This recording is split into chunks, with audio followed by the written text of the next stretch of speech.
It's 2 o'clock somewhere. Hi guys, I'm Lee Keckner. Welcome, welcome, welcome. I am excited to be seeing you guys today, to meeting with you guys today. It's been an interesting day. I think most of them aren't they? I think it's super, um, I think it is super, wait a second, I'm going to try something real quick before I start talking.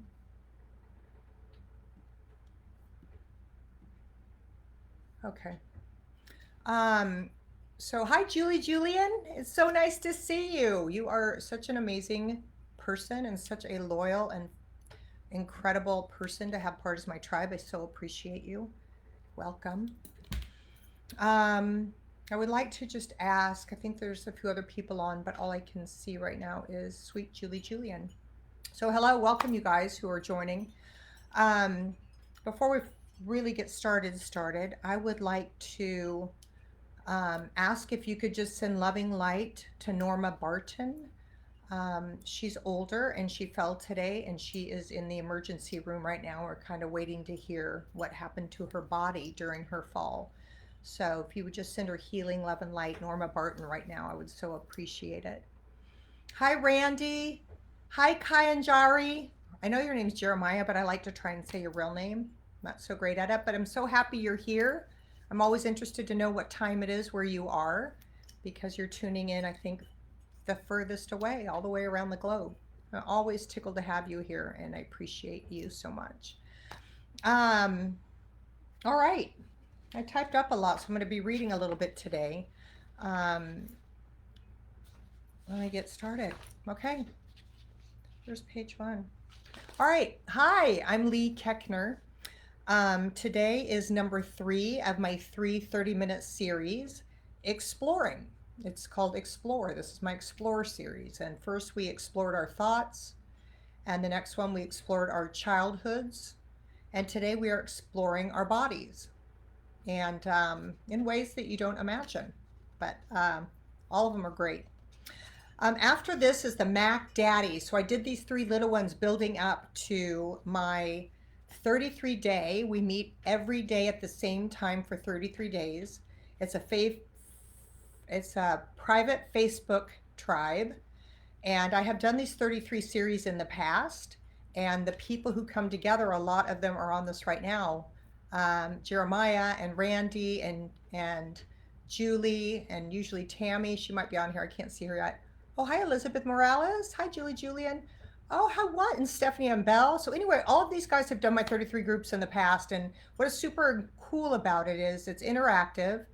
Um, I share something from my life and something I learned, and then everyone kind of chimes in and we all support each other. And it's every single day. And if you miss one, the video's there, but it's really amazing. And these people have been with me and are like my posse from doing all of my things. And I'm so grateful for them because they keep me moving. You guys, thank you.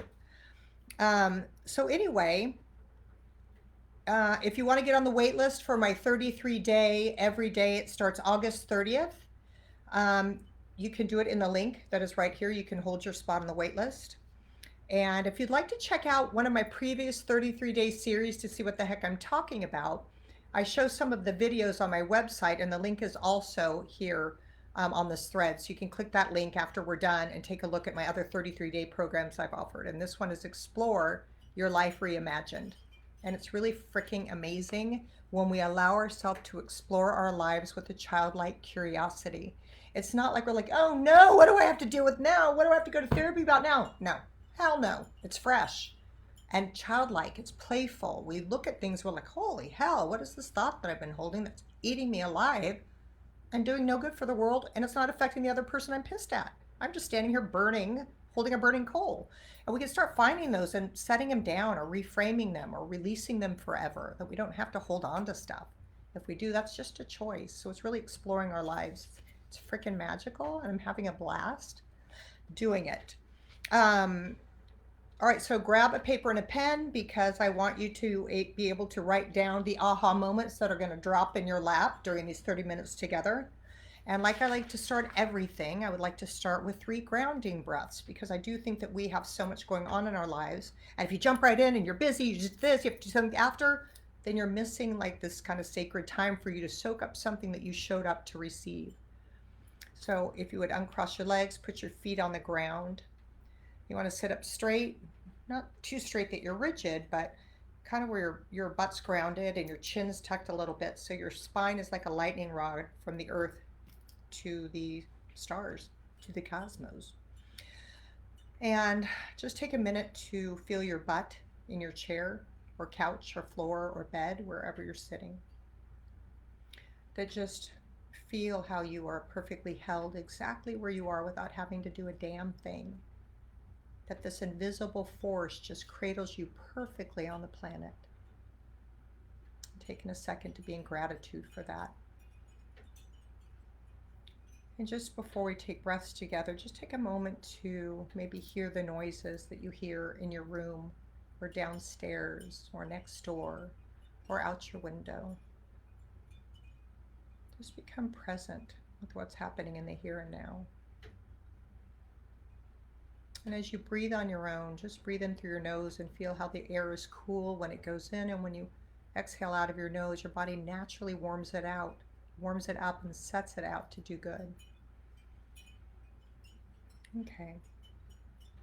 We're going to take 3 breaths. We'll do in through our nose, hold for 2, and exhale audibly out of our mouth to release something you're ready to let go of, release the stress of the day, release the email that just pissed you off.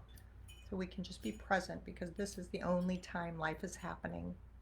The minute you're in the past, you're out of life. The minute you're thinking about the future, what doesn't even exist, you're out of your life. So let's just be in our lives together right now. And join me with a breath in through your nose. Hold. Exhale. In through your nose. Hold. Exhale.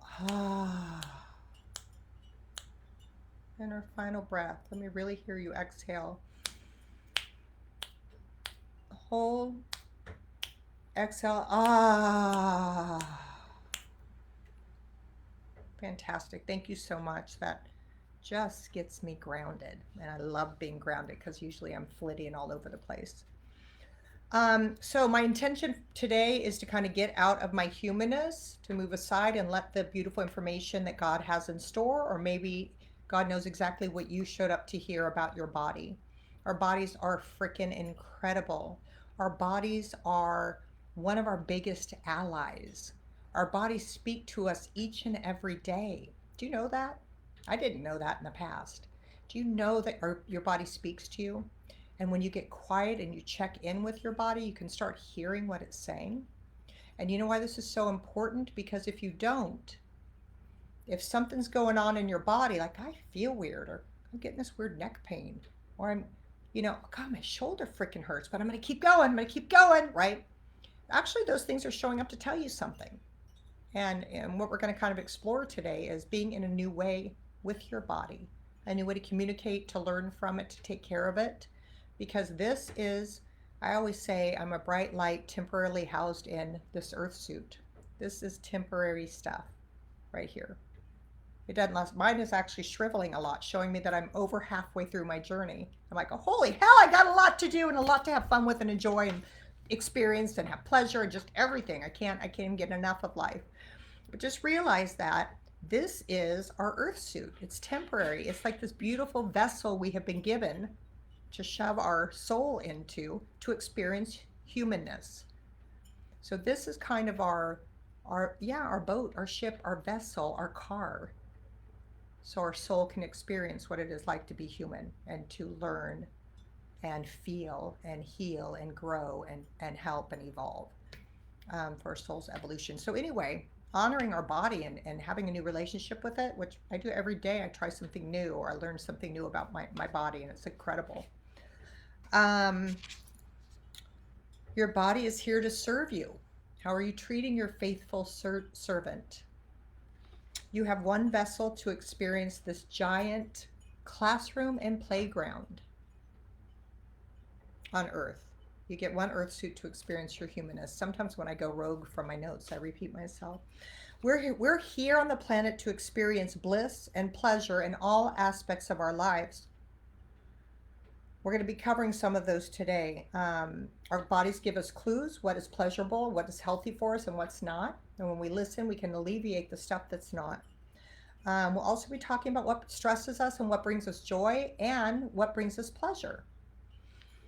All right, the first thing is becoming aware of your body, that your body's not something to take for granted or whatever and just shove crazy ass shit in it. Sometimes I think about what if your body was like your car? How do you treat your car? And this is interesting. I'm wondering the correlation of people who just dump shit in their car and don't care and it's like running like hell, if their body is the same. I'm curious. I think I'm a little better with my body than my car, but I try and keep it clean and get it tune-ups and fill it with fuel when it needs fuel or it's running low, and I kind of do that same stuff with my body. And it's awesome to be aware of what causes your body stress.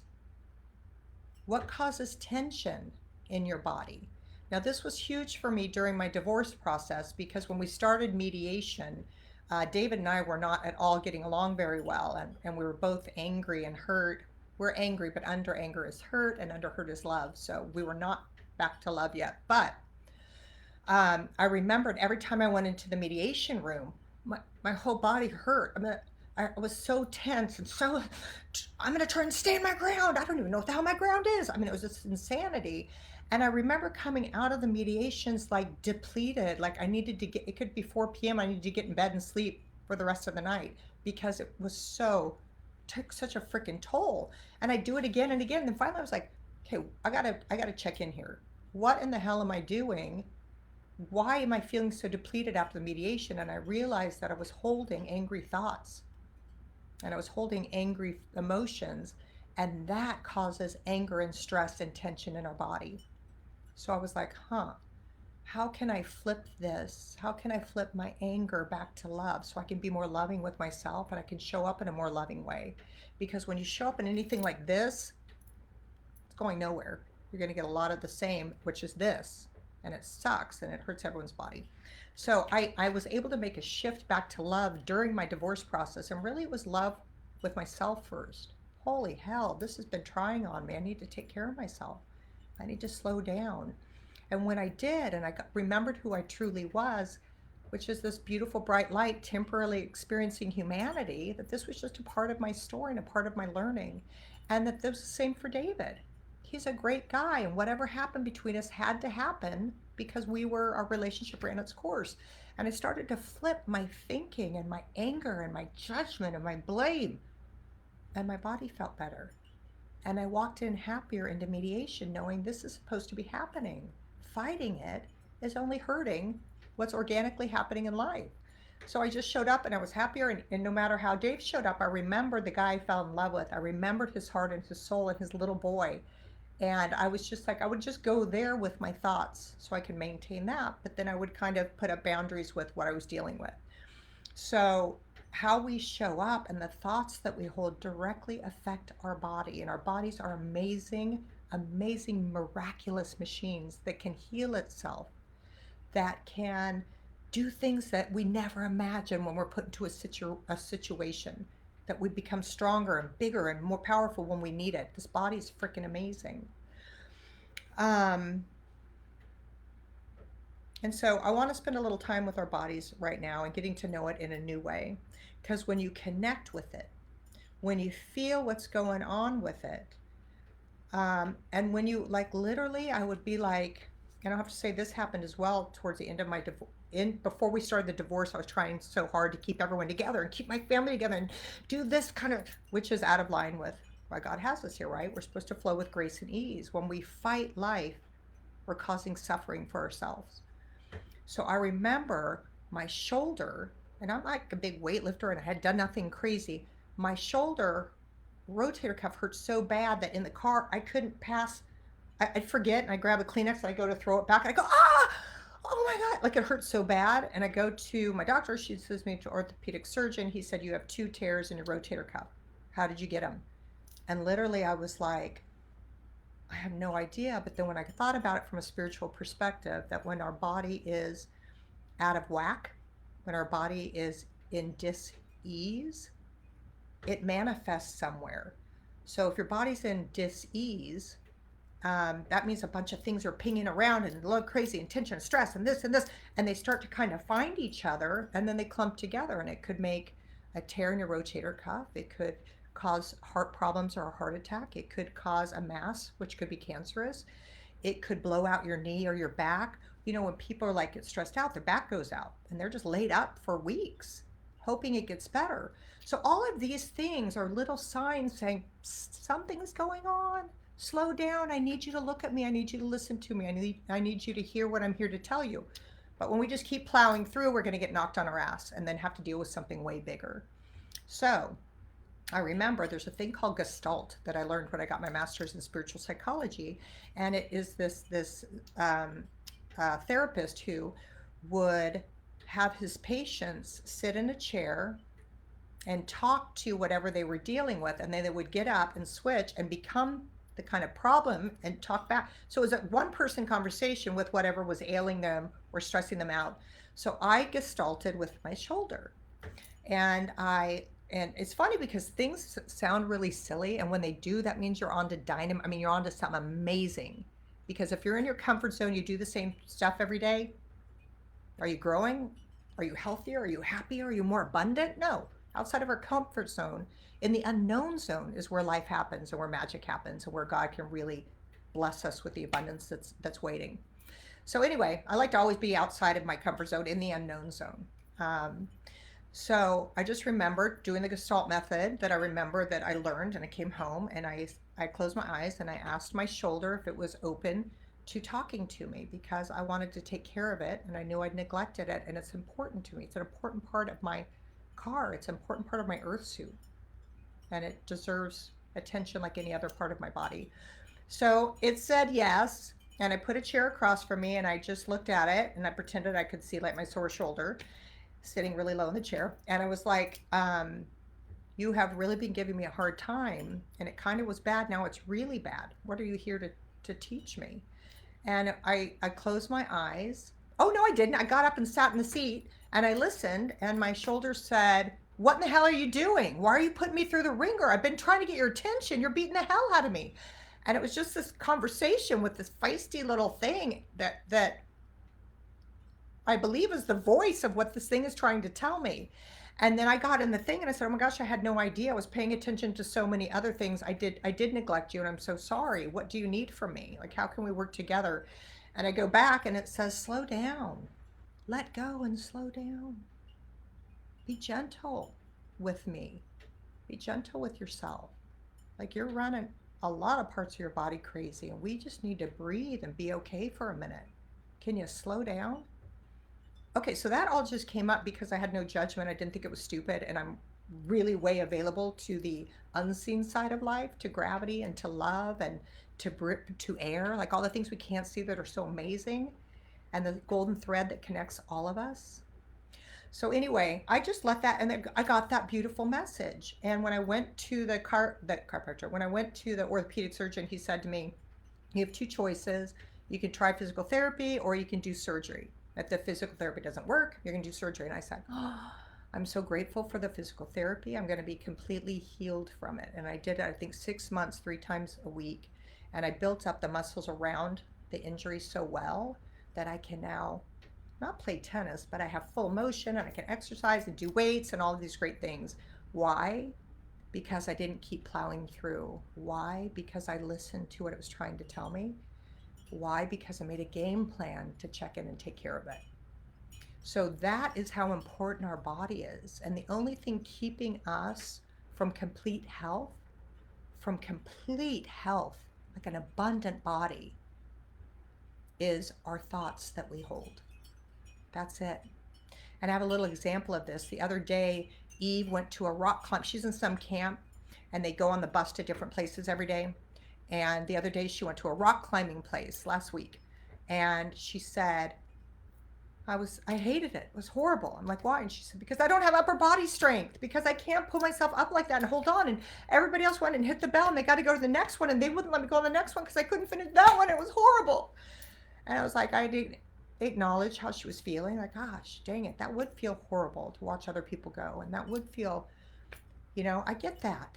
I get that. But why do you think you can't do it? She's like, I don't have upper body strength. I said, well, where did you form that idea? She was like, when I tried the damn thing and I couldn't get up. And I said, well, maybe you could use your feet more and let your arms just support you, but your feet do the work. Or maybe you ask the guy who works there, if he can help you. Or maybe you don't wear those huge cloddy tennis shoes that don't even fit in the little holes like I told you shouldn't wear. So it was just like allowing her to explore. She was going to solidify that thought that she had no upper body strength. And maybe she doesn't. Let's pretend she doesn't. What could we do about it? Could we do push-ups together on our knees? Could we practice on a little rope thing? Don't hold a thought about yourself that you're creating that's going to stifle the rest of your life. Do you remember like things that you knew you weren't that good at in your whole life? You're like, oh, I can't do that. No, I can't do that. Because like in fifth grade, you tried it and you sucked and never went back to it. So our thoughts keep us from a completely abundantly healthy body, from true radiance and true health. Why? Because a lot of us have thoughts of, I don't matter, I'm unworthy. Now, if you're holding those thoughts like I did till I was 30 from my childhood, I ran fast, I did drugs, I was wasted, I didn't give a shit, I ate enchiladas and margaritas and drowning and running. And then as I started to heal and do my inner work, got more into spirituality and realizing that my true power is here, it's nothing outside of myself, I was able to shift the thoughts that I held. I was able to say, wait, I'm powerful beyond measure because I'm made in the likeness of God. So maybe I can play tennis. Maybe I can, right? So it's allowing ourselves to really experience all this amazing body, this miraculous thing that knows what to do, knows how to heal, knows how to talk to us, knows how to take us freaking down when we are not being good to ourselves. Okay. Health matters. Do you know that good health is directly related to happiness? Good health is directly related to people making more money. Why? Because they have less sick days, they feel less, they're not spending so much time on why does life suck and my body hurts all the time, right? Because they're happy, because they're healthy. Now, what are ways that we can be healthy? So I never liked it when people told me not to eat 3 cheese enchiladas, a taco, and 2 margaritas. And I was like, fuck you. You do what you want to do. I'm going to do what I want to do, right? I was 30 pounds heavier. But it's also so lifestyle. It's such a lifestyle thing. So I wanted to just throw out easy peasy things. Like if your body is overweight, if your body is hurting, if your body is something that you've thrown in the towel a long time ago, it still needs you. It still is trying to take you around. It's still trying to do its job. And it's like as we do our job to take care of it, it can do its job to provide us the greatest experience as our vehicle on this planet, or my earth suit, as I like to say. Diet. I'm just going to give you a couple tips, and I don't want to spend too much time on this because most of it is the thoughts we hold, but just a little thing you can do. If you drink soda, switch to water. That will be a life changer. The more water you can drink a day, at least 8 glasses if you're whatever. I don't even know the formula. I drink 8 glasses of 8 ounces at minimum a day. But our body's made up 60% water. If we're not replenishing it constantly, our body's out of whack. It also helps with our organs working properly. It hydrates us and it flushes out toxins. So I start each morning with a warm, actually do it all day, but it's a room temperature water with a slice of lime and I chug it. First thing, I flush everything out of my body before I put anything else in. The second thing I do is I drink celery juice. I used to buy them and they were expensive, so I actually bought a juicer and it takes a lot of celery to stick in there. I drink 1 cup in the morning after my water because celery is the #1 drink that you can have that's an anti-inflammatory. And inflammation is the #1 root of all disease. So you can have down 1 celery cup and you're decreasing your inflammation and decreasing your chances for disease. Healthier folks save money and they make more money. They have less sick days and they're forward thinking. Yeah, they save money because they're not spending it on so much taking care of their body, and they're making money because they're healthy and feeling good and present. If you sit a lot like I do, I sit all day on this couch, and throughout the day I'll stand up and I'll do maybe once an hour 25 jumping jacks, or I'll hula hoop for a minute, or I'll run back and forth with the dogs in the grass. So maybe if you're in an office, stand up throughout the day, stretch, Maybe do lunges or karate kicks in the corridor leading to the different offices, or do 10 jumping jacks next to your desk an hour, or touch your toes. It's just a little bit telling your body, like, I know I'm sitting here, but I still care about you, and we get my heart rate up a little bit. Track what you eat. I did this, and don't do it for long. Do it for 2 days or one day. Track what you eat. Because sometimes you're surprised that you get out like the bowl of, my kids will get out like a thing of goldfish and they'll just eat it for an hour while they're watching a movie. And I'm just like, do you guys know you're actually eating goldfish? Do you guys know something's in your mouth? Because you guys are zoned out.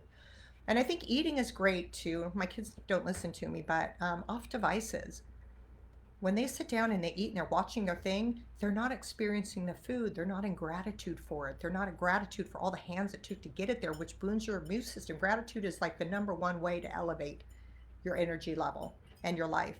And so they're just eating mindlessly. And I'm like, do you even taste what I made? Get so anyway, just allowing yourself to be in the present moment with your food and to be aware of what your fuel you're putting in your body. And when you're going low, do you put good fuel to keep it going like you would your car? But two things: drink water, take a break, move your body. And another huge thing is walking outside. If you could walk around your block for 10 minutes every day, it will be life changing. There's a guy named Dan Buettner who does the Blue Zone books, and he follows people around the world. And you have to see how far off I'm getting. Oh, it's almost time to wrap up. I'm off course. But anyway, he goes all over the world and he finds the people who live the longest. And guess what? There's like three things that they do. One is each of them drink a glass of red wine a day. Maybe that's because they're sitting with other people and having a glass, so they're sharing it community. I don't know. But they drink a glass of red wine a day. All of them walk outside every day. Even if it's to the market or to their friend's house or around the block, they're outside and walking. And the other thing is, they all eat a little bit of red meat, which is really interesting to me. So anyway, maybe I have some of those facts wrong. I don't know about the red meat, but I do know wine and walking. So allow yourself a glass of wine. It's not bad. Anything that you think is bad for you, when you consume it, your body will react as it's bad, by the way. So when I do want to eat a cheese enchilada and have a whatever margarita it is I like over there at Casa Vega, damn it, it's going to freak me. Oh, cucumber margarita, spicy cucumber margarita at Casa Vega. So when I have that, I don't say, oh shit, I'm going to get fat and blow everything. I say, oh God, I'm so grateful for this food. It brings me so much joy, and it is going to do good for my body because it brings me joy. And I enjoy every freaking bite, and I never have a moment of guilt. So know that you can have your cheat days, which I really think are your allowing yourself to enjoy life days, right? But remember, the thoughts shape our lives. So if your thoughts are, this is bad, it's going to screw me over, you'll probably puke. If your thoughts are, this enchilada brings me so much joy, you're going to feel good and it's going to use it for good. So think about your thoughts. There's also different ways to move your body, which is through touch: massage, Reiki, yoga, hugging, smiling, kissing, breathing are all body relaxers, and they release feel good endorphins, which is good for you as well. Be aware, I talked earlier about things that stress you out. I talked about my divorce and the thoughts we hold. Think about the things that light you up and excite you, because when you're lit up and excited, your body is releasing oxytocin and it's getting fired up and it's feeling good. So think about alleviating the stress or tweaking one thing to show up in a new way in a stressful situation. It's like, if you can't show up in joy in something that you're doing, you shouldn't be doing it. But if you have to do it, find a way to be joyful, which means bring the plant you like, put out your crystals, put up a poster of your favorite athlete, I mean, whatever your jam is. Bring something that brings you joy into the space so you can actually try and enjoy your time regardless if you love what you're doing or not. It's how we show up at everything, which makes a difference in our health and our bodies. Pleasure. This is very interesting for me. This is kind of new for me because I always do body scans or meditations, and I always go, from our from our head to the back of our shoulders, our neck, our shoulders, down through our torso, our organs, to our hips, to our thighs. I'm working with this company, a woman's, it's all about women's sexual well-being, and it's called Les Menus. and it's in Beverly Hills. It's a startup company. I've been working with them, and what I found is when I go there to speak into events, and then after the doctor, who's the chief medical officer, Dr. Suzanne Gilbert Lynn's in Beverly Hills, she's an OBGYN, she starts to talk, and I was like, realizing how much I neglect even saying the word vagina. And I remember my dad was a surgeon, and one time I found something on my boob, and I was like, Dad, I want you to look at this thing, but it's on my boob. And he's like, I'm a GD surgeon, Lee. A nose is an elbow, is a toe, is a finger. Like, it's just a part of your body. Get over here and show me. And he looked, and it was just nothing. But I just remember having shame about my own body with my dad, who sees every part of the body every day. So it's like anything that we hold shameful or are embarrassed about, or we don't talk or we repress, hurts our body. And that part gets neglected, and it sometimes has to act up. So I've heard a lot of women say, I'm dead down there. Like, we stopped sex a long time ago. I'm like, if you're dead down there, you're probably dead in other areas of your life as well. When everything's working and we're feeling joy and pleasure in all of aspects of our life, things are on fire, right? When a part of us is dead, that correlates to a bunch of other stuff, why we allowed that to happen. So what I now do when I do my guided meditations, I say my vagina. And before I have sex, like I used to just jump in and have it. I didn't even think about me. It was always about pleasing. Now I'm like, what pleases me? Even if it's just a back rub or a scratch or a kiss on my neck or a kiss on my forehead or a wonderful hug. I want the things that please me. I need to be in charge of my own pleasure and my own knowledge about my body. And so this has been super fun for me working with the startup company. Is now I check in, like I check in the morning, you guys, I check in with myself, with my body, and I say, how are you today? What do you need from me? And sometimes I hear, go for it, I'm healthy and strong. And the other times I say, take it slow. Do an extra meditation, maybe do Reiki on yourself.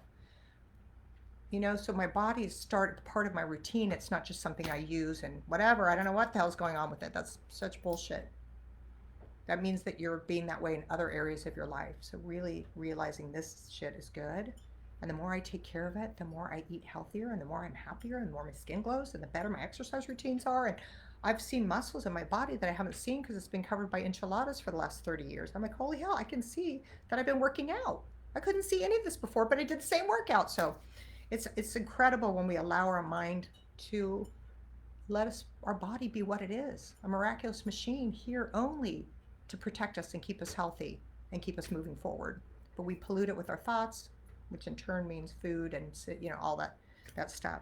Nothing's bad. I'm not being judgmental because I've done it all, but I just know the flip side is, holy hell, when you start honoring your body, it honors you.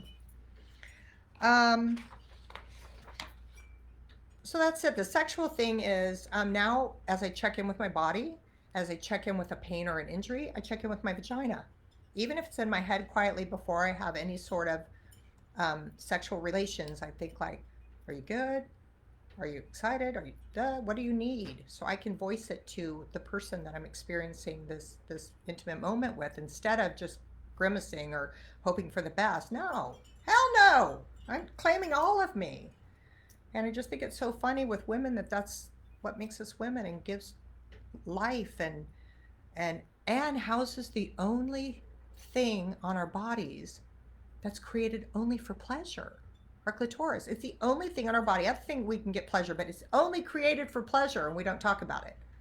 And we're about it. If we don't experience pleasure from it, we don't say anything because it's embarrassing.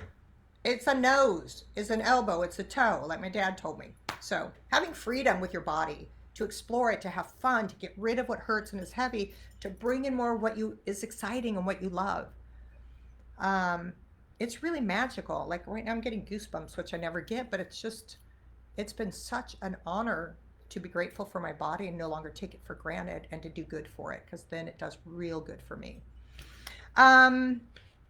Okay, I'm off my pages, but I'm just going to get to the end because we're done. I just said meditation, even breathing for 1 minute, just feeling your breath go in and out through your nose is life-changing. Forgiveness is huge. If you're holding something against someone, forgiveness doesn't mean that you're saying it was okay. It's saying, I no longer choose to suffer over the thought of it, which frees up so much in your body and releases so much to fill with love and goodness. So just know if you have a grievance and anger, you're the only person getting hurt from it. The other person doesn't have any freaking idea unless you're throwing stones at them, but you're getting hurt. So for forgiveness is allowing yourself to shift the miracle from fear to love. All right. Oh, I wrote our body's largest muscle is our butt, your booty, your twerking muscle. I need to get to the wrap up part. Hang tight with me here as I see. Okay. That's it. So this is the final of my 3 series. It was your thoughts, your childhood. This is your body. And remember that August 30th, I'm doing my 33 days straight. And I promise you, if you get like one little nugget or one little thing that you're going like this, holy hell, I never thought about it. One little thing, one new awareness is a miracle. It's a shift from fear to love. It's a shift from old thoughts to new. And that will be happening every single day for 33 days. And what you get out of it will be life-changing, money guaranteed. That's not even very much money, but if you commit to yourself, if you show up, if you miss a video, you just go watch it later and comment on it. And I check in with it, I answer questions. It's really such a beautiful thing for me as well, because as I do the things and they come out of my mouth, because sometimes I get out of my own way and let God's information come out, I'm like, that was good. I have to go back and watch it and practice it. So that's that. And remember that you can go on this link and see one of my other 33-day series, so you kind of know how it goes, except you won't, that's not really the part of the private group Facebook thing, but you can at least see the videos. So dive in deeper with me on August 30th. It'll be on this page. It'll be on Facebook on a private page every day, and you can hold your spot right now on this link. And I love you. I'll do a little prayer. God, I'm grateful for this time. I'm grateful for the people who are watching this, for the people who are on live, for the people who show up, who keep me motivated to give and to share my heart. God, I ask just right now that you take your bright, white, shining, shimmering, loving light and you just let it fall on everyone who's watching and surround us, God, and remind us that we are directly connected to you at all times. It's whether we tap into your power or we just keep you behind us, that we get that privilege and that right, that we can partner in life with the most powerful force that created all. Thank you for that, God, and thank you for hanging with us regardless of what we do with our crazy ass human spinning minds. I'm grateful for you guys. Amen. Thank you so much for joining me today. I'll see you on August 30th. Make sure to hold your spot, reserve your spot or whatever with the link provided here. And I'll also put on, these are my new cute caddis readers that they're not readers, that they're regular here so I can see you, but then I can lift up and read whatever progressives that Caddis just came out with. So I'm going to put the link here too because I freaking love them. All right, I love you guys. I'm just going to stop real quick and I'm done if you want to leave, but I wanted to say hi to whoever's on here. I wrote a response and lost it. Dang it. I'm not sure what you're referring to, Stephanie, but reach out to me if you need help. Tammy, thank you for this. Everyone has a blessed day. See you on the 30th. Tammy is going to be there on the 30th. She's been on all of my things. I love her and I'm grateful for her. Elizabeth, you're amazing and I look forward to having dinner with you tonight. Hi, Macy. At the beginning of this, I asked prayer for your mother. I asked everyone to say a prayer for your mother, for healing for her and just comfort for her because I know she's scared. God's gifts, our bodies are God's gifts, right? So let's wrap them every day and be loving and explore them and be surprised by them like a gift. Hi, dearly. Hi, Sandy. I just got my nails done by Sandy Lamb, my Sparkle Tips, and she's on. Hi, Carrie. Carrie, nice to see you. Carrie, I hope you're joining us on August 30th. Julian, I hope you're there, and Kayanjari in Nigeria. I want to see you, and Randy as well. You guys, I love you so much. Have a beautiful day, and I'll see you on the 30th. Well, I'll see you before, but join me on the 30th for a life-changing, freaking fun ride. Well, here's my assistant, Alicia. Just in time, Alicia. I just finished. I know, I was watching.